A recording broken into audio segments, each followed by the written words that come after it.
최순실과 박근혜 두 사람 재판도 있고요. 그래서 정유라 자체가 범죄인 인도 결정에 대한 그러니까 이의 있다라고 해서 지금 재판을 걸었던 거잖아요. 그 재판을 철회했어요. 왜 그랬을까요? 그 노골적으로 들어오겠다는 얘기인데. 뭐 심경의 변화가 있을 수도 있고 그 해외에서 그렇게 있는 것도 좀 힘들 수도 있고 사실 한국에 들어오면 정유라는 어머니나 박근혜에 비해서는 처벌이 좀 경미할 수도 있고 뭐 여러 가지 계산을 했겠죠. 근데 그 상태에서 철회를 하면 덴마크 법에 의해서 30일 안에 해당 국가로 인도가 돼야 된다는 것 때문에 지금 외교부가 발빠르게 지금 정유라를 데려오기 위해서 이제 움직이고 있는데요. 그럼 6월 23일이면은 우리나라에 어찌됐거나 들어오게 될 공산이 높다는 거죠. 저는 이거 약간 삐딱하게 비틀어 보고 싶은 생각이 있어요. 그 시기쯤 되게 되면 장시호가 풀려난다고 그러나요? 장시호가 풀려나게 되면 숨겨놓은 금고가 위험하다라는 생각 때문에 적극적인 재산 관리를 위해서 들어오는 것은 아닌가라는 의혹을 해봅니다. 정유라가 한국에 들어와가지고 누군가 데리고 들어오는 거예요. 그렇죠. 자기 마음대로 움직일 수가 없어. 잡혀있는 구금 상태가 되는 거거든요. 뭐 어떻게 될지 모르겠지만 그런 건 아닐 것 같고. 근데 사실 국내에 들어온다고 해서 정유라가 혐의 사실로 인해서 사법 처리를 받아야 될 만한 건은 사실상 별로 없어요. 자기는 미성년자였을 때 부모가 해주는 대로 그냥 수혜를 받았을 뿐인 거지 자기가 직접적으로 거기에 나서가지고 뭔가 범죄 행위에 연루되거나 그걸 기획하거나 거기에 실행했던 아무런 저기가 없기 때문에 사실상 법적으로 정유라가 처벌받을 부분이 있을까 싶은 생각이 1차적으로 들고요. 그 다음에 정유라가 한국에 들어와갖고 할 수 있는 일이 뭘 것이냐라는 걸 생각해보면 저는 지금 최순실에 숨어있는 또는 박근혜에 숨어있는 나머지 재산들에 대한 어떤 명의 개서인 또는 관리인 내지는 그런 것들을 직접 집행할 수 있는 권한을 위임받고 행하지 않을까 싶은 의혹을 해보게 되는 거예요. 그리고 또 한 가지 생각해 볼 수 있는 게 이제 앞으로 최순실이 10조 원 가까운 돈을 독일을 비롯한 차명법이나 해외 재산으로 은닉을 해놨다는 게 이제 공식화되고 있고 거기에 관한 웬만한 기록들이 다 독일이라든지 그쪽 법원에 조사가 끝나 있는 상태이기 때문에 외교적으로 이게 문제가 된다고 치면 유럽에 있는 게 독일법에 처벌받을 수 있는 더 위험한 상황이 될 수 있기 때문에 그래서 이쪽에 오는 게 더 낫다라고 생각하고 들어오는 건 아닐까라는 의혹도 생각해 볼 수 있을 것 같습니다. 근데 해외에서 그것도 잡혀 있다는 것이 말처럼 쉽지는 않거든요. 그리고 뭐 정유라는 지금 미성년자였기 때문에 뭐 입학 특혜 뭐 이런 것들이 아주 큰 죄처럼 보이진 않아요. 주도를 한 사람이 아니고 사실은 어떤 관계에 있어서 정범 이런 느낌이잖아요. 그래서 차라리 들어와서 그냥 털자. 불구속 상태로 뭐 재판을 받자. 뭐 이런 정도의 일단 전략이 아닌가 보고요. 아까 말한 우리 송 작가님의 의견도 어떻게 보면 일리가 있어 보이네요. 근데 저는 여기 이 대목에서 최순실이 이런 말을 했잖아요.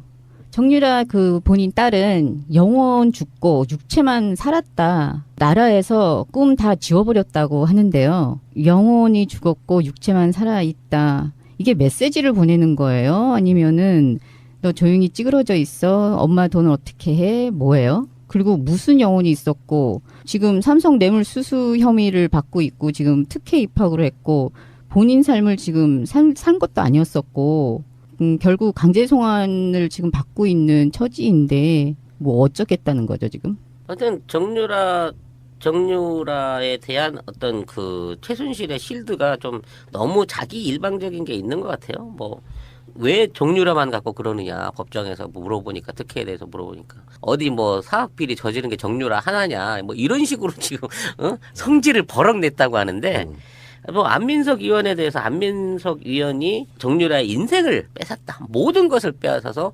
영혼마저도 탈탈 털었다 뭐 이런 식으로 굉장히 분노를 직접적으로 안민석 의원에게 털어냈다고 합니다. 그러니까 안민석 의원이 그만큼 일을 잘했다고 칭찬해줘야 되는 거겠죠. 정유라가 이제 받고 있는 혐의는 업무방해거든요. 포괄적인 죄 중에 하나예요. 도주는 네. 안 포함되지 않나요?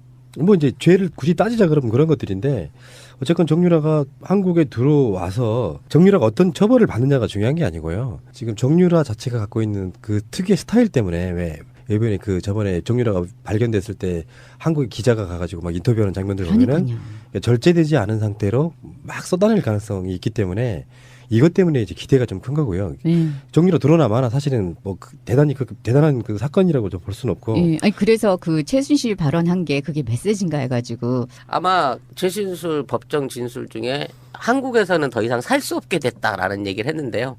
들어와서 대충 법적 세탁을 하고 다시 외국으로 뜨는 과정을 미리 지령을 한 게 아닌가 그런 생각도 들기는 드네요.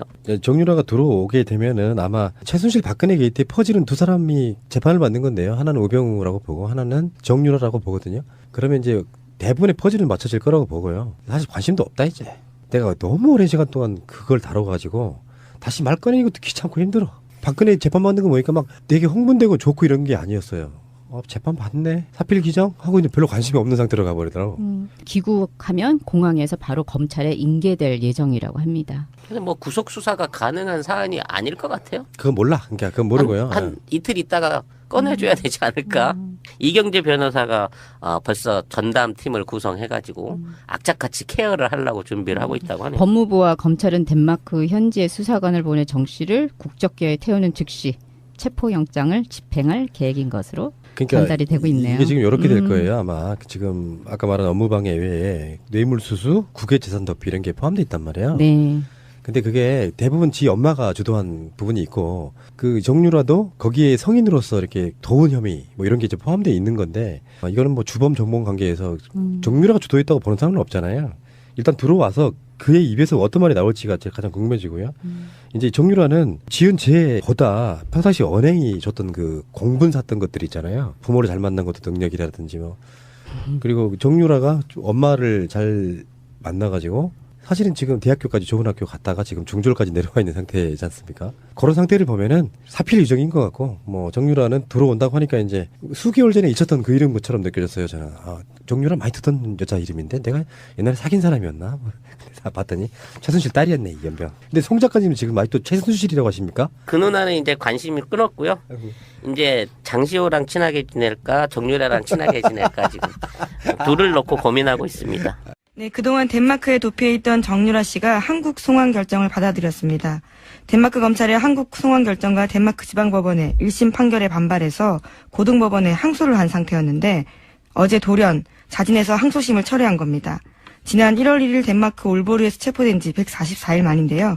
덴마크 검찰은 한국 사법당국과 협의해서 향후 30일 이내에 정 씨를 한국으로 보낼 방침입니다. 이건 저희가 몇 차례 이런 뉴스가 나올 때마다 얘기했지만 정치적 망명을 받아들일 이 케이스가 안 되거든요. 절대. 시간만 지나가지. 그런데 시간을 끌어봐야 그 덴마크에서의 수감 기간은 국내 귀국해서 만약에 어떤 징계를 받는다면 산입이 안 돼요. 또 살아야 되는 거죠. 그래서 지금 정권 교체까지 된 마당에 더 이상 거기 계속 머물러 있을 이유가 없는 거고 또 다른 측면에 이런 생각도 듭니다. 그러니까 정유라 씨가 귀국을 하면 아마도 이제 2대 사건 그리고 삼성 네, 승마와 관련해서요. 네, 뇌물건이 있습니다. 뇌물건에 관해서 이제 집중적으로 아마 검찰이 신문을 할 텐데 거기에 대해서 준비가 다 됐다. 뭐라고 답할지 이렇게 볼 수도 있겠죠. 예. 어쨌든 이제 아마도 대략 한 달 이내에는 성공이 될 것 같네요. 그렇죠. 네. 알겠습니다. 다음 뉴스는요? 네, 관련해서요. 어제 2대 학사비리 재판에 나온 최순실 씨가 시종일관 흥분하는 모습 보였습니다. 최순실 씨는 정유라 씨가 공범이라는 건 말이 안 된다라면서 두둔했는데 자신의 딸 정유라는 영혼은 죽고 육체만 산 채 삶을 지키고 있다면서 정유라의 상태를 거듭해서 설명했습니다. 검찰을 향해서는 비난의 목소리를 높였는데 어린애의 영혼을 이 정도로 죽였으면 됐지 감옥에 넣어야 시원하겠느냐라고 말했습니다. 뭐 부모 입장에서 이렇게 말할 수 있습니다. 예. 그리고 나서 장시호 씨에 대해서도 한마디 했네요. 네, 집안을 팔아먹고 있다라고 비난했습니다. 장시호 씨가 이제 최순실 씨에게 불리하게 작용할 전화를 몇 가지 했는데 그 중에서 제가 가장 중요하다고 생각되는 발언 중에 하나는 뭐냐면 특검에서 조사받는 기간 동안 박근혜 전 대통령 자택에 가면 평생 먹고 살 돈이 있다. 금고에. 네, 비밀 금고 존재에 대해서 네. 폭로했죠. 근데 그 폭로 이후에 그 저택을 팔고 이사를 갔잖아요. 그러면 이제 장시호 씨가 이 이야기가 사실이 아니면 굉장히 뜬금없는 내용인데 사실 개연성이 있거든요.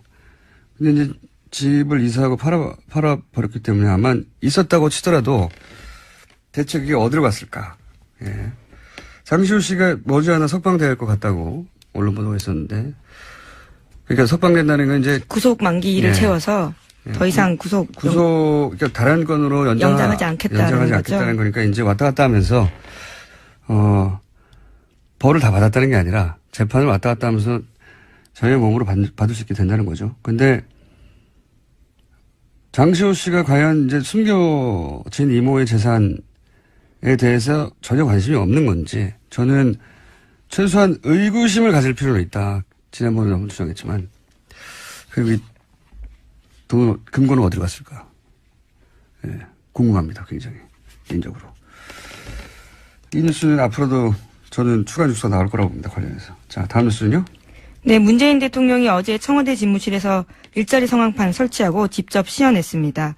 또 속도전이라는 단어를 써가면서 상황판 설치에 대한 계기로 일자리 확대에 더 박차 가겠다고 밝혔습니다. 이게 이제 청와대 발 홍보기사죠. 홍보기사라고 봐야 되죠. 상황판을 설치했다고 청와대에서 알려줘야 알 수 있는 뉴스니까. 상황판을 설치했다는 게 뭐 큰 뉴스는 아니고 그만큼 일자리를 챙기겠다는 의지 표명이죠. 예. 이건 그냥 기사를 읽으면 끝이라고 봅니다. 자, 다음 뉴스는요. 네, 집무실 모습이 공개돼서 사진 기사들도 많이 나왔습니다. 이게 이제 청와대 발 홍보기사다. 예.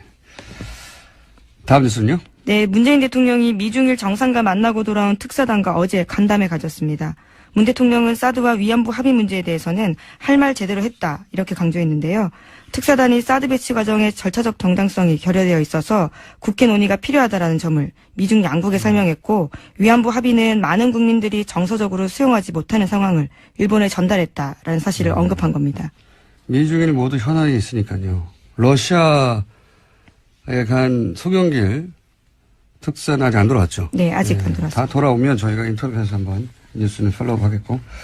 자, 다음 뉴스는요? 네, 오늘도 이어지고 있는데요. 이낙연 국무총리 후보자에 대한 청문회 있었습니다. 어제 첫날에 국회 인사청문회에 참여한 여야 청문위원들의 평가는 상반됐습니다. 여당인 더불어민주당 의원들은 뚜렷한 문제가 발견되지 않았다면서 총리로서의 도덕적 기준을 통과했다고 합격점을 줬습니다. 반면에 야당 의원들은 대체로 결정적 하자는 나오지 않았지만 해명되지 않은 의혹들이 있는 만큼 아직 판단하기 이르다라는 반응입니다. 이게 이제 부적격으로 아직 판단을 내린 야당이 없어서 통과될 가능성은 높은 것 같고요. 저도 어제 틈틈이 챙겨봤는데 보통 가장 자주 등장하는 아들 병역 면탈 문제 이거는 해명이 만약 맞다면 해명은 이제 내하수체 이상으로 뇌수술을 받아서 결국 가려고 하다가 못 갔다 뭐 이런 건데 이 해명이 맞다는 전제하에서는 개인 병력의 문제가 맞는 게 아닌가. 왜냐면은 병역 면탈을 위한 온갖 기법들이 등장했었어요. 그동안 아주 많은. 근데 군대를 안 가려고 뇌수술을 일부러 받는다. 이거는 제가 보기엔 상식적인 수준에 상상하기 어렵거든요. 아버지 군대 안 가고 싶어요. 그럼 뇌수술 하자. 이건 아닌 것 같아요. 네. 그래서 전제가 당시 실제 뇌하수체 이상으로 전신 마취로 몇 차례 수술을 받았다고 이제 밝힌 것 같은데 그게 맞다면 관련 서류가 제대로 제시된다면 이건 개인 병력의 문제가 맞는 것 같습니다.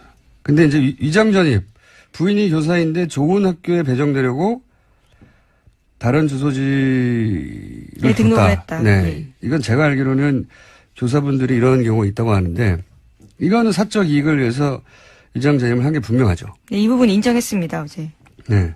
다만 나중에 포기했다 이런 식으로 해명을 했는데 이것도 역시 그래서 부인이 그러면 그 학교에 배정이 됐는지 안 됐는지를 따져보고 그 결과에 따라 정상 참작이 될 것인지 아닌지 이 해명이 사실이 아닌 거를 밝히는 건 야당의 몫이니까 이 해명이 사실이 아니면 결격 사유가 된다고 봅니다. 저는 개인적으로. 네. 개인적인 생각이긴 하지만.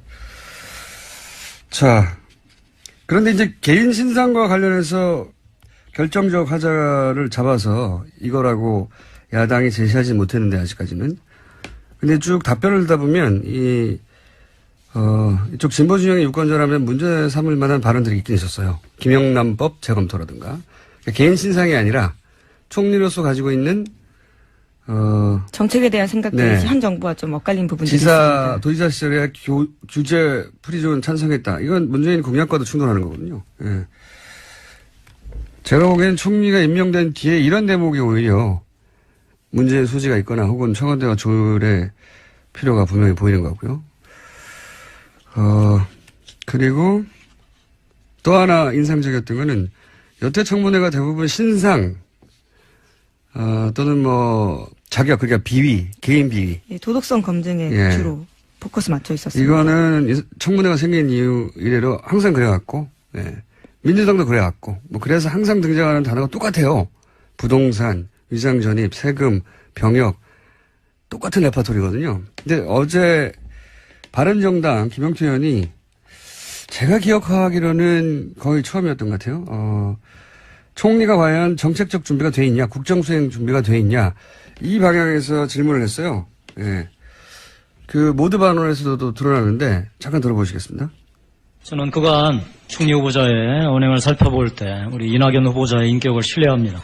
따라서 신상 문제보다는 문재인 정부가 산적한 국가인왕안을 헤쳐나가는 데 있어서 설정한 국정 방향 과제가 타당한지, 후보자가 단지 대통령의 대독 총리가 아니라 여소야대 전국에서 전국을 풀어나갈 능력과 자질이 있는지 국민과 함께 검증하는 데 주력하겠습니다. 그러니까 김영태 바른정당 의원이 제기한 정책 질의의 어떤 내용을 떠나서 청문회 방향을 이렇게 잡았다는 자체로 저는 박수받아 마땅하고 앞으로 청문회 질의를 이 방향으로 하려고 하는 의원들이 앞으로도 등장할 수 있다. 네. 그래서 저희가 사실 3부 인터뷰를 따로 좀 잡아놨습니다. 그런데 이렇게 청문회를 하니까 야당 의원들한테 문자 폭탄이 갔다고. 네, 어제 그 부분에 대해서도 질문을 기자들이 했었는데 총리 후보자가 표현의 자유 부분들은 존중하지만 좀 자제할 필요가 있겠다라는 식의 이야기를 했습니다. 저는 자제할 필요가 없다고 생각합니다. 왜 그렇게 생각하냐면 이 청문회 관련해서도 이제 드러나는데 유권자들이 많이 바뀌었어요. 미디어 관련하면서도 얘기했지만 일단 청문회 자체를 일반 시민들이 많이 시청합니다. 첫 번째.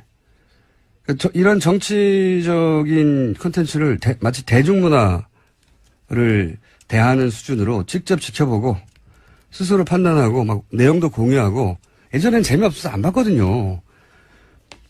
이런 직접적인 참여가 굉장히 자연스러워졌어요. 그리고 그 과정에서 정치인에게 내 뜻과 안 맞으면 문자를 보내기도 하고 항의하기도 하고 응원하기도 하고 이러는 행위 자체가 굉장히 적극적이 됐습니다. 그러니까 정치인이 더 이상 두렵거나 멀리 있는 존재거나 그게 아니고 내가 세금 내고 내가 뽑아서 일 시키는 공복 이런 시각을 교과서에만 있는 게 아니라 실제로 그렇게 생각하기 시작한 거지. 이게 이제 예전에는 왜 미디어를 통해서 몇 마디 코멘트 딴 게 전부였잖아요. 접할 수 있는 게. 지금은 정치인이 직접 출연해서 1시간씩 막 떠들거든요. 그걸 들으면서 정치인을 굉장히 가깝게 느끼기 시작한 팟캐스트의 영향이 아주 지대하고 기본적으로는 거기에 대해서 이제 그렇게 실제로 바뀌었는데 마인드가 탄핵 국면을 거치면서 정치인들이 처음엔 헤맸잖아요. 탄핵까지 가는 건 너무 무리한 불가능한 여의도의 문법에 따라 그랬더니 바보들아 그게 아니야 그러고 이제 사람들이 광장에 나갔단 말이죠. 그런 경험을 집단적으로 하면서 정치인한테 자기 의사를 직접 표명하는 게 이상한 일도 아니고 자연스럽고 해야 하는 일로 바뀐 거예요. 제가 보기에는. 근데 이걸 이제 누가 시켜서 보낸다고 생각하거나 아니면은 배우가 있다고 생각할 수가 있는데 그렇게 생각하면 앞으로는 정치인하기 힘듭니다. 그래서 이게 불편하고 처음 겪는 경험이라 막 배우가 있고 음모가 있다고 생각할 수 있는데 아니에요. 이게 불특정 다수가 그렇게 생각하는 불특정 다수가 너무 많아진 거예요. 정치인들이 여기 익숙해져야지 이거 하지 말라고 해서 바뀔 게 아니에요 이제. 다만 어제 총리 후보자 이야기는 그 문자의 내용과 태도에 대한 이야기로 보였습니다. 그거는 어쩔 수 없어요.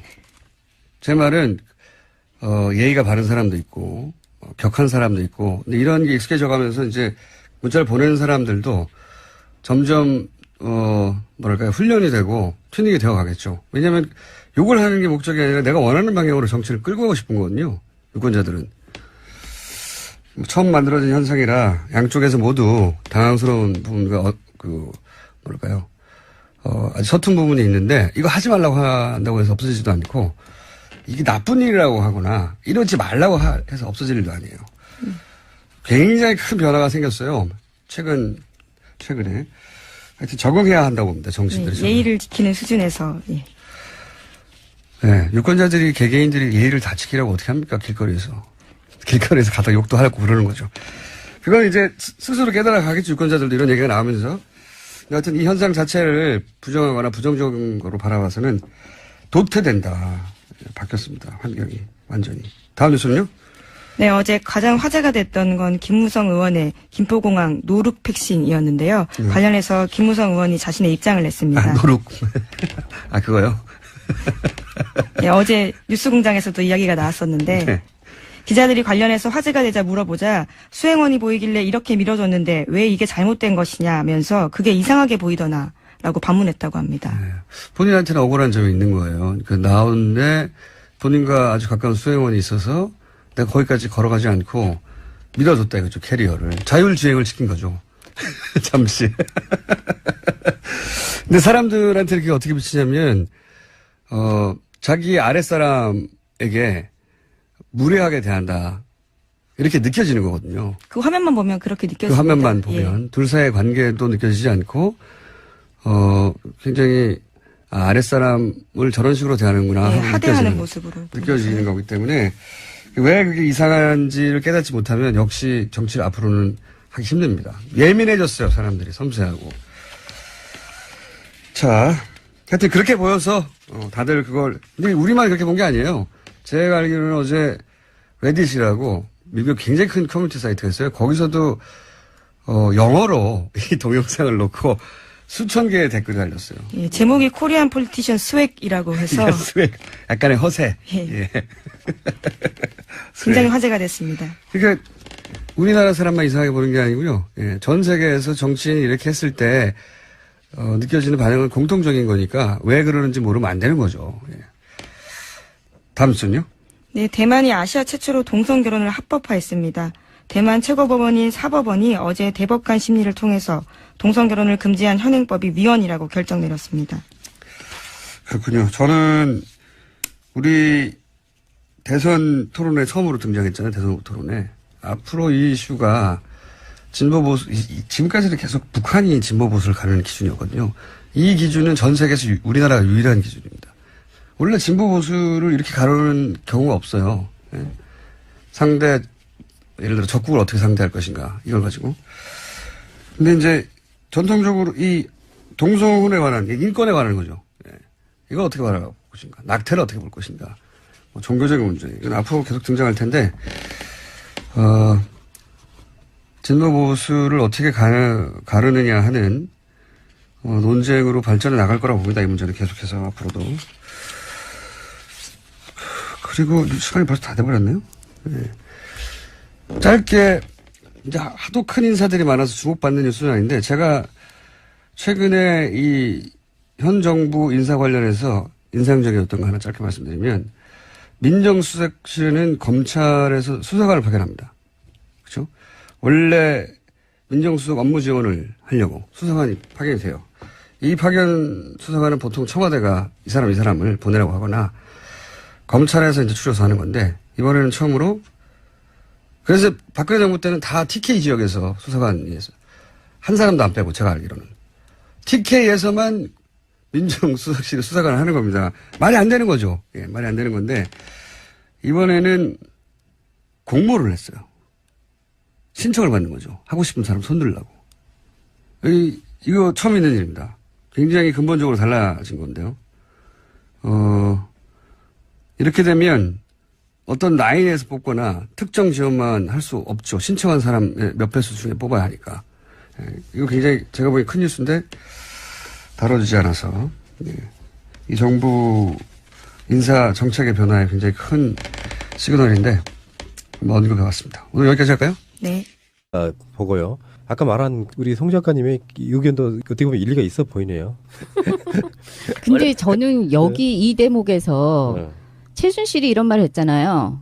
정유라 그 본인 딸은 영혼 죽고 육체만 살았다. 나라에서 꿈 다 지워버렸다고 하는데요. 영혼이 죽었고 육체만 살아있다. 이게 메시지를 보내는 거예요? 아니면은 너 조용히 찌그러져 있어? 엄마 돈을 어떻게 해? 뭐예요? 그리고 무슨 영혼이 있었고 지금 삼성 뇌물수수 혐의를 받고 있고 지금 특혜 입학을 했고 본인 삶을 지금 산 것도 아니었었고 결국 강제 송환을 지금 받고 있는 처지인데 뭐 어쩌겠다는 거죠 지금? 하여튼 정유라에 대한 어떤 그 최순실의 실드가 좀 너무 자기 일방적인 게 있는 것 같아요. 뭐 왜 정유라만 갖고 그러느냐 법정에서 물어보니까 특혜에 대해서 물어보니까 어디 뭐 산안을 위임받고 행하지 않을까 싶은 의혹을 해보게 되는 거예요. 그리고 또 한 가지 생각해 볼 수 있는 게 이제 앞으로 최순실이 10조 원 가까운 돈을 쭉 독일을 비롯한 차명법이나 해외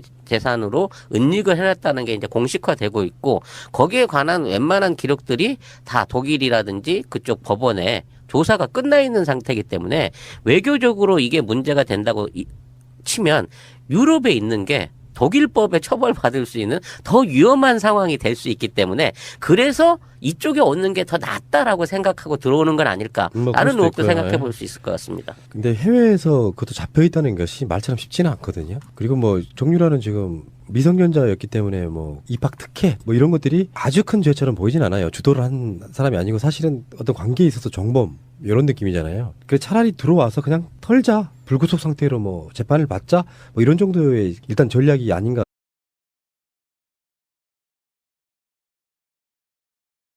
최순실과 박근혜 두 사람 재판도 있고요. 그래서 정유라 자체가 범죄인 인도 결정에 대한 그러니까 이의 있다라고 해서 지금 재판을 걸었던 거잖아요. 그 재판을 철회했어요. 왜 그랬을까요? 그 노골적으로 들어오겠다는 얘기인데. 뭐 심경의 변화가 있을 수도 있고 그 해외에서 그렇게 있는 것도 좀 힘들 수도 있고 사실 한국에 들어오면 정유라는 어머니나 박근혜에 비해서는 처벌이 좀 경미할 수도 있고 뭐 여러 가지 계산을 했겠죠. 근데 그 상태에서 철회를 하면 덴마크 법에 의해서 30일 안에 해당 국가로 인도가 돼야 된다는 것 때문에 지금 외교부가 발빠르게 지금 정유라를 데려오기 위해서 이제 움직이고 있는데요. 그럼 6월 23일이면은 우리나라에 어찌됐거나 들어오게 될 공산이 높다는 거죠. 저는 이거 약간 삐딱하게 비틀어 보고 싶은 생각이 있어요. 그 시기쯤 되게 되면 장시호가 풀려난다 그러나요? 장시호가 풀려나게 되면 숨겨놓은 금고가 위험하다라는 생각 때문에 적극적인 재산 관리를 위해서 들어오는 것은 아닌가라는 의혹을 해봅니다. 정유라가 한국에 들어와가지고 누군가 데리고 들어오는 거예요. 그렇죠. 자기 마음대로 움직일 수가 없어. 잡혀있는 구금 상태가 되는 거거든요. 뭐 어떻게 될지 모르겠지만 그런 건 아닐 것 같고. 근데 사실 국내에 들어온다고 해서 정유라가 혐의 사실로 인해서 사법 처리를 받아야 될 만한 건은 사실상 별로 없어요. 자기는 미성년자였을 때 부모가 해주는 대로 그냥 수혜를 받았을 뿐인 거지 자기가 직접적으로 거기에 나서 가지고 뭔가 범죄 행위에 연루되거나 그걸 기획하거나 거기에 실행했던 아무런 적의가 없기 때문에 사실상 법적으로 정유라가 처벌받을 부분이 있을까 싶은 생각이 1차적으로 들고요. 그 다음에 정유라가 한국에 들어와 갖고 할 수 있는 일이 뭘 것이냐라는 걸 생각해 보면 저는 지금 최순실에 숨어 있는 또는 박근혜에 숨어 있는 나머지 재산들에 대한 어떤 명의 개서인 또는 관리인 내지는 그런 것들을 직접 집행할 수 있는 과학비리 저지른 게 정유라 하나냐 뭐 이런 식으로 지금 성질을 버럭 냈다고 하는데 뭐 안민석 의원에 대해서 안민석 의원이 정유라의 인생을 뺏었다 모든 것을 빼앗아서 영혼마저도 탈탈 털었다 뭐 이런 식으로 굉장히 분노를 직접적으로 안민석 의원에게 털어냈다고 합니다. 그러니까 안민석 의원이 그만큼 일을 잘했다고 칭찬해줘야 되는 거겠죠. 정유라가 이제 받고 있는 혐의는 업무방해거든요. 포괄적인 죄 중에 하나예요. 도주는 안 포함되지 않나요? 뭐 이제 죄를 굳이 따지자 그러면 그런 것들인데 어쨌건 정유라가 한국에 들어와서 정유라가 어떤 처벌을 받느냐가 중요한 게 아니고요. 지금 정유라 자체가 갖고 있는 그 특유의 스타일 때문에 왜 이번에 그 저번에 정유라가 발견됐을 때 한국에 기자가 가가지고 막 인터뷰하는 장면들 보면은 절제되지 않은 상태로 막 쏟아낼 가능성이 있기 때문에 이것 때문에 이제 기대가 좀 큰 거고요. 정유라 드러나마나 사실은 뭐 대단한 그 사건이라고 좀 볼 수는 없고.